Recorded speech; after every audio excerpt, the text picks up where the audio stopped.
Guys, welcome back to ಅಂದಿಸಂತ್ YouTube channel. ಎಲ್ಲರೂ ಹೇಗಿದ್ದೀರಾ? ಎಲ್ಲರೂ ಚೆನ್ನಾಗಿದ್ದೀರಾ ಅಂತ ಅನ್ಕೊತ ನಾನು ಇವತ್ತಿನ ವ್ಲಾಗ್ ಸ್ಟಾರ್ಟ್ ಮಾಡ್ತಾ ಇದ್ದೀನಿ. ಎಸ್ ಗೈಸ್, ಇವತ್ತಿನ ವ್ಲಾಗ್ ಬಂದುಬಿಟ್ಟು ನಾವು ನಮ್ಮ ಮನೆ ಫ್ಯಾಮಿಲಿ ಎಲ್ಲ ದೇವಸ್ಥಾನಕ್ಕೆ ಹೊರಡ್ತಾ ಇದ್ದೀವಿ. ಸೊ ನಮ್ಮ ಫ್ಯಾಮಿಲಿ ಎಲ್ಲ ನಿಮಗೆ ಗೊತ್ತಿರುತ್ತೆ, ಆಲ್ಮೋಸ್ಟ್ ನನ್ನ ವ್ಲಾಗಲ್ಲಿ ನೋಡಿರೋರಿಗೆಲ್ಲ ಹೋದರೆ ನಾವು ಒಂದಷ್ಟು ಜನನೇ ಹೋಗೋದು. ಆ್ಯಂಡ್ ನನ್ನ ವ್ಲಾಗಲ್ಲಿ ನಾನು ದೇವಸ್ಥಾನಕ್ಕೆ ಹೋಗೋದಂದರೆ ನಮ್ಮ ಮನೇಲಿ ತುಂಬ ಅಂದರೆ ತುಂಬಾ ಇಷ್ಟ ಎಲ್ಲರಿಗೂ ಕೂಡ. ಸೊ ಅದಕ್ಕಾಗಿ ನಾವು ಎಲ್ಲರೂ ದೇವಸ್ಥಾನಕ್ಕೆ ಹೊರಡ್ತಾ ಇದ್ದೀವಿ. ನನ್ನ ವ್ಲಾಗಲ್ಲೂ ಕೂಡ ಸ್ವಲ್ಪ ಆಲ್ಮೋಸ್ಟ್ ದೇವ್ರದ್ದು ಅಥವಾ ದೇವಸ್ಥಾನದ್ದೇ ನಾನು ವ್ಲಾಗ್ ಬಿಡ್ತಾ ಇರ್ತೀನಿ. ಇವಾಗ ನೆಕ್ಸ್ಟ್ ನಾವು ದೇವಸ್ಥಾನಕ್ಕೆ ಹೋಗ್ತಾ ಇದ್ದೀವಿ. ಸೊ ನಾನು ಮನೆಯಲ್ಲಿ ಎಲ್ಲ ಪೂಜೆ ಮುಗಿಸ್ಕೊಂಡು ನಮ್ಮ ಅಕ್ಕನ ಮನೆಗೆ ಹೋಗ್ತಾ ಇದ್ದೀವಿ. ಸ್ವಲ್ಪ ಮಾರ್ಕೆಟಿಂದ ಐಟಮ್ಸ್ ತೊಗೊಂಡಿದ್ವಿ ಆ್ಯಂಡ್ ಮನೇಲೂ ಸ್ವಲ್ಪ ಪಾತ್ರೆ ಎಲ್ಲನೂ ತೊಗೊಂಡಿದ್ವಿ. ಎಲ್ಲ ಕಾರಲ್ಲಿ ಹೊರಟ್ವಲ್ಲ, ಸೊ ಕಾರಲ್ಲಿ ಎಲ್ಲ ಹಾಕ್ಕೊಂಡು ಡಿಕ್ಕಿಲಿ ಪಾತ್ರೆ ಐಟಮ್ಸ್, ಅಡುಗೆ ಮಾಡೋಕ್ಕೆ ಐಟಮ್ಸು, ಮಾರ್ಕೆಟ್ ಐಟಮ್ಸ್ನೆಲ್ಲ ತುಂಬಿಕೊಂಡು ಹೊರಡ್ತಾ ಇದ್ದೀವಿ.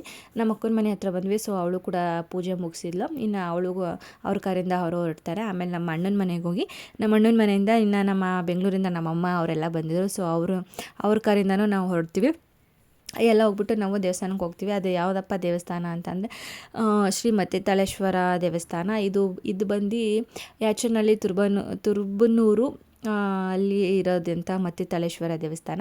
ಸೊ ಮತ್ತಿತಾಳೇಶ್ವರ ಎರಡು ಕಡೆ ಇದೆ. ಸೊ ಮಳವಳ್ಳಿ ಸೈಡ್ ಒಂದಿದೆ, ಇದು ನಮ್ಮ ಮಂಡ್ಯದಲ್ಲಿರುವಂತಹ ಮತ್ತಿತಾಳೇಶ್ವರ ದೇವಸ್ಥಾನ. ಇಲ್ಲಿ ಯಾರಿಗೇ ಆದಂಥ ನಾಗರು ಆಗಿರ್ಬೋದು, ಅವರು ಇಲ್ಲಿ ಬಂದು ಸ್ನಾನ ಮಾಡಿ ಪೂಜೆ ಮಾಡಿ ಅಡುಗೆ ಮಾಡಿ ಹೋದರೆ ಅವ್ರಿಗೆ ಅದು 3 ವಾರ ನಮಗೆ ಕೊಟ್ಟಿರ್ತಾರೆ ಟೈಮು. ಆ 3 ವಾರದಷ್ಟೊತ್ತಿಗೆ ನಮಗೆ ಅದು ಫುಲ್ಲೆಲ್ಲ ವಾಸಿಯಾಗಿ ಫುಲ್ ನಾರ್ಮಲ್ ಹೆಂಗೆ ಇರುತ್ತೆ ಆ ಥರ ಇರುತ್ತೆ. ಅದು ನಮಗೆ ಯೂಶ್ವಲಾಗಿ ಎಲ್ಲಿ ಬೇಕಾದರೂ ಆಗ್ಬೋದು, ಕೈ ಕಾಲು ತಲೆ ಮೈ ಎಲ್ಲಿ ಬೇಕಾದರೂ ಆಗ್ಬೋದು. ಸೊ ಆ ಥರ ಏನಾದರೂ ಪ್ರಾಬ್ಲಮ್ ಇರೋರು ಇಲ್ಲಿಗೆ ಬನ್ನಿ, ಹಾಲೆರೆದು ಹೋಗಿ, ನಿಮಗೆ ತುಂಬ ಒಳ್ಳೆಯದಾಗುತ್ತೆ ಅಂತ ನಾನು ಹೇಳ್ತೀನಿ. ಸೊ ಮಂಡ್ಯ ಸೈಡ್ ಇರೋರ್ಗೂ ಗೊತ್ತಿರುತ್ತೆ ಇದು ದೇವಸ್ಥಾನ ಎಲ್ಲಿರುತ್ತೆ ಅಂತ ಹೇಳ್ಬಿಟ್ಟು. ಗೊತ್ತಿಲ್ಲದೆ ಇರೋರಿಗೆ ಗೊತ್ತಿಲ್ಲ ಅಂತ ಹೇಳಿದ್ರೆ, ಇದು ಯಾಚನಹಳ್ಳಿ ತುರ್ಬನೂರು ಅನ್ನೋ ಇದರಲ್ಲಿರುತ್ತೆ, ಗ್ರಾಮದಲ್ಲಿರುತ್ತೆ. ಸೊ ಇದು ನಮ್ಮ ಮಂಡ್ಯದಿಂದ 115 ಕಿಲೋಮೀಟರ್ಸ್ ಅಷ್ಟೇ ಆಗ್ಬೋದು ನಾವಿರೋದ್ರಿಂದ, ಆ ದೇವಸ್ಥಾನ ಇರೋದ್ರಿಂದ. ಸೊ ಹಂಗಾಗಿ ನಾವು ದೇವಸ್ಥಾನಕ್ಕೆ ಬಂದಿದ್ವಿ. ದೇವಸ್ಥಾನಕ್ಕೆ ಬಂದಮೇಲೆ ಅಡುಗೆ ಸ್ಟಾರ್ಟ್ ಮಾಡಬೇಕು. ಸೊ ಇಲ್ಲಿ ಬಂದ್ಬಿಟ್ಟು ಗುರುವಾರ ಭಾನುವಾರ ಮಾತ್ರ ಇಲ್ಲಿ ತುಂಬ ಜಾಸ್ತಿ ಜನ ಬರೋದು. ಆ್ಯಂಡ್ ಪೂಜೆನೂ ಕೂಡ ಗುರುವಾರ ಭಾನುವಾರ ವಿಶೇಷವಾದ ಪೂಜೆ ಇರುತ್ತೆ. ಇಲ್ಲಾಂದರೆ ನಾರ್ಮಲ್ ಡೇಸಲ್ಲಿ ನಾರ್ಮಲಾಗಿ ಇರುತ್ತೆ ಪೂಜೆ. ಈ ಟೈಮಲ್ಲಿ ಈ ಥರ ಏನಾದ್ರು ಸಮಸ್ಯೆ ಇರೋರು ಮಾತ್ರ ಗುರುವಾರ ಭಾನುವಾರ ಬಂದು ಅಡುಗೆ ಮಾಡಿ, ಅಲ್ಲಿ ನಾಗರ ಕಲ್ಲುಗಳಿರುತ್ತಲ್ಲ ಅಲ್ಲಿಗೆ ಹಾಲು ಹಾಕ್ಬಿಟ್ಟು ಅಡುಗೆ ಮಾಡಿ ಊಟ ಮಾಡಿ ಹೊರಡ್ತಾರೆ. ಸೊ ನಾವು ನಮ್ಮ ಬೆಂಗಳೂರಿನ ನನ್ನ ತಮ್ಮಂಗೆ ಸ್ವಲ್ಪ ಏನೋ ಆ ಥರ ಅನ್ನಿಸ್ತಾ ಇದೆ ಅಂತ ಅಂದ್ಕೊಂಡು ನಮ್ಮಮ್ಮ ಆರಿಸ್ಕೊಂಡು ಪೂಜೆ ಮಾಡಿಸೋಕ್ಕೆ ಅಡುಗೆ ಮಾಡೋಕ್ಕೆ ಅಂತ ಬಂದಿದ್ವಿ. ಸೊ ಇದು 3 ವಾರದಲ್ಲಿರುತ್ತೆ. 3 ವಾರದಷ್ಟೊತ್ತಿಗೆ ನಾವು ಅಡುಗೆ ಮಾಡ್ಬೋದು. ಲಾಸ್ಟ್ ವಾರದಲ್ಲಿ ನಾವು ವಡೆ ಮಾಡಬೇಕು. ಸೊ ಹಂಗಾಗಿ ನಾವು ಲಾಸ್ಟ್ನೇ ವಾರ ಮಾಡ್ತಾಯಿದ್ದೀವಿ. ಆಮೇಲೆ ನಾವು ಅಡುಗೆಗೆಲ್ಲ ರೆಡಿ ಮಾಡ್ಕೊತಾ ಇದ್ವಿ. ಇನ್ನು ನಮ್ಮಮ್ಮ ಮತ್ತು ನನ್ನ ತಂಗಿನೂ ಇಬ್ಬರು ಕಾಳು ಆಡಿಸ್ತಾಯಿದ್ರು. ಅವ್ರು ಆಡಿಸಿ ಸಾಕಾಯಿತು. ಆಮೇಲೆ ನಮ್ಮ ಅಕ್ಕ ಆ್ಯಂಡ್ ನನ್ನ ಹಸ್ಬೆಂಡ್ ಕೂಡ ಕಾಳು ಆಡಿಸ್ತಾರೆ. ಅವರೆಲ್ಲ ಆಡಿಸಾದ್ಮೇಲೆ ನಾವು ಅಡುಗೆ ಎಲ್ಲ ಬೇಗ ರೆಡಿ ಮಾಡ್ತೀವಿ. ಏನಕ್ಕಪ್ಪ ಅಂತಂದರೆ ಅಲ್ಲಿ ಪೂಜೆ ಮಾಡಿಸೋರು ಉಪವಾಸ ಇರ್ತಾರೆ. ಸೊ ಅವ್ರಿಗೂ ಇದಾಗಬಾರ್ದು ಅಂತೇಳಿ ಬೇಗ ಅಡುಗೆ ಮಾಡೋಣ ಅಂತ ಅಡುಗೆ ಮಾಡ್ತಾಯಿರ್ತೀವಿ. ಇಲ್ಲಿ ಅಡುಗೆ ಮಾಡಿರೋ ಅಡುಗೆ ಎಲ್ಲನೂ ತೊಗೊಂಡೋಗಿ ಅಲ್ಲಿ ದೇವ್ರ ಹತ್ರ ಇಟ್ಟು ಪೂಜೆ ಮಾಡಿಸಿ ಅವ್ರಿಗೆ ನೈವೇದ್ಯ ಕೊಟ್ಬಿಟ್ಟು ಆಮೇಲೆ ಬಂದು ನಾವು ಉಪವಾಸ ಬಿಡೋದು. ಸೊ ಹಂಗಾಗಿ ನಾವು ಬೇಗ ಅಡುಗೆ ಮುಗಿಸ್ಕೊತಾ ಇದ್ದೀವಿ. ಇದು ಎಷ್ಟು ರಶ್ ಇರುತ್ತೆ ಅಂತ ಅಂದರೆ ಅಲ್ಲಿ ಹೋಗಿರೋರಿಗೆ ಮಾತ್ರ ಗೊತ್ತು.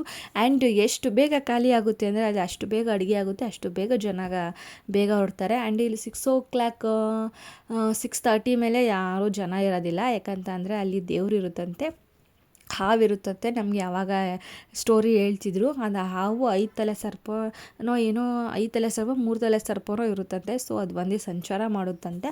ಹಾಗಾಗಿ ಇಲ್ಲಿ 6 ಮೇಲೆ ಯಾರೂ ಅಲ್ಲಿ ಜಾಸ್ತಿ ಜನನೂ ಇರೋದಿಲ್ಲ. ಸೊ ದೇವಸ್ಥಾನ ಕೂಡ ಕ್ಲೋಸ್ ಆಗುತ್ತೆ. ಅಲ್ಲಿ ಪೂಜಾರು ಕೂಡ ಇರೋದಿಲ್ಲ. ಆ್ಯಂಡ್ ನಮಗೆ ಭಾನುವಾರ ಮತ್ತು ಗುರುವಾರ ಮಾತ್ರ ನಮಗೆ ಈ ಥರ ಜಾತ್ರೆ ಥರ ಫೀಲ್ ಆಗುತ್ತೆ. ನೀವು ಬಂದು ಒಂದ್ಸಲ ನೋಡಿ, ದೇವಸ್ಥಾನ ದರ್ಶನ ಮಾಡ್ಕೊಂಡು ಹೋಗಿ. ಮತ್ತಿತಾಳೇಶ್ವರ ತುಂಬ ಅಂದರೆ ತುಂಬಾ ಚೆನ್ನಾಗಿರುತ್ತೆ ಇದು ದೇವಸ್ಥಾನ. ಇಲ್ಲಿ ಬಂದು ಈ ಥರ ಅಡುಗೆ ಮಾಡ್ಕೊಂಡು ಊಟ ಮಾಡ್ಕೊಂಡು ಹೋಗೋದು ಇನ್ನೂ ಚೆನ್ನಾಗಿರುತ್ತೆ. ಇಲ್ಲಿ ಈ ಥರ ಸಮಸ್ಯೆ ಇರೋರೆ ಮಾತ್ರ ಬರ್ಬೋದು ಅಂತ ಏನಿಲ್ಲ.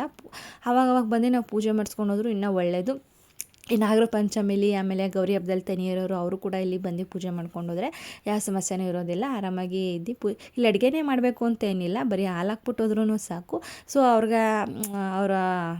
ಅವ್ರು ಮಾಡಬೇಕು ಅಂತ ಅನಿಸಿದ್ರೆ ಮಾಡ್ಬೋದು, ಇಲ್ಲಾಂದರೆ ಬರೀ ಪೂಜೆ ಮಾಡಿಸ್ಕೊಂಡು ಮಾತ್ರ ಹೋಗ್ಬೋದು. ಸೊ ನಾವು ಮಾಡಿದ್ವಿ, ನಮ್ಮ ಅಮ್ಮ ಮಾಡಿದ್ರು, ಬ್ಯಾಂಗ್ಳೂರಿಂದ ಬಂದು ಮಾಡಿಬಿಟ್ಟು ಎಲ್ಲರೂ ಊಟ ಎಲ್ಲ ಮುಗಿಸ್ಕೊಂಡ್ವಿ. ಊಟ ಎಲ್ಲ ಮುಗಿಸಾದ್ಮೇಲೆ ಕಾಫಿ ಫೈನಲಿ ಕಾಫಿ ಕುಡಿದೆ ನಾವು ಜಗ್ಗೋದಿಲ್ಲ. ಸೊ ಹಾಲು ಕಾಫಿ ಪುಡಿ ಎಲ್ಲನೂ ಕೂಡ ತಗೊಂಡೋಗಿರ್ತೀವಿ ನಾವು. ಆ್ಯಂಡ್ ಲಾಸ್ಟು ದೇವ್ರ ದರ್ಶನ ಮಾಡಿಕೊಂಡು ಇನ್ನೇನು ಹೊರಡೋಣ. ಟೈಮ್ ಆಯಿತು, ಆಗಲೇ 5 o'clock ಆಗಿಬಿಟ್ಟಿತ್ತು. ಇನ್ನೇನು ನೋಡ್ತಾ ಇರ್ಬೋದು ನೀವು, ನಾವು ಬಂದಾಗ ಎಷ್ಟಿದ್ವಿ, ನಾವು ಹೊರಡೋ ಟೈಮಲ್ಲಿ ಎಷ್ಟು ಜನ ಇದ್ದಾರೆ ಅಂತ ನೀವು ನೋಡ್ತಾ ಇರ್ಬೋದು. ಎಸ್ ಗೈಸ್, ಹೀಗೆ ನನಗೆ ನನ್ನ ವೀಡಿಯೋನ ಸಪೋರ್ಟ್ ಮಾಡಿ, ನನಗೆ ನನ್ನ ಚಾನಲ್ನ ಸಬ್ಸ್ಕ್ರೈಬ್ ಆಗಿ ಅಂತ ಹೇಳ್ತಾ ಇಲ್ಲಿಗೆ ನನ್ನ ವೀಡಿಯೋನ ಮುಗಿಸ್ತಾ ಇದ್ದೀನಿ. ಎಲ್ಲರೂ ನನ್ನ ವೀಡಿಯೋನ ಫುಲ್ಲಾಗಿ ನೋಡಿ, ನಿಮ್ಮ ಸಪೋರ್ಟ್ ನನಗೆ ತುಂಬ ಮುಖ್ಯ ಅಂತ ಹೇಳ್ತಾ ಇಲ್ಲಿಗೆ ನನ್ನ ವೀಡಿಯೋನ ಮುಗಿಸ್ತಾ ಇದ್ದೀನಿ. ನೆಕ್ಸ್ಟ್ ವೀಡಿಯೋದಲ್ಲಿ ಸಿಗ್ತೀನಿ. ಅಲ್ಲಿವರೆಗೂ ಟೇಕ್ ಕೇರ್, ಬಾಯ್.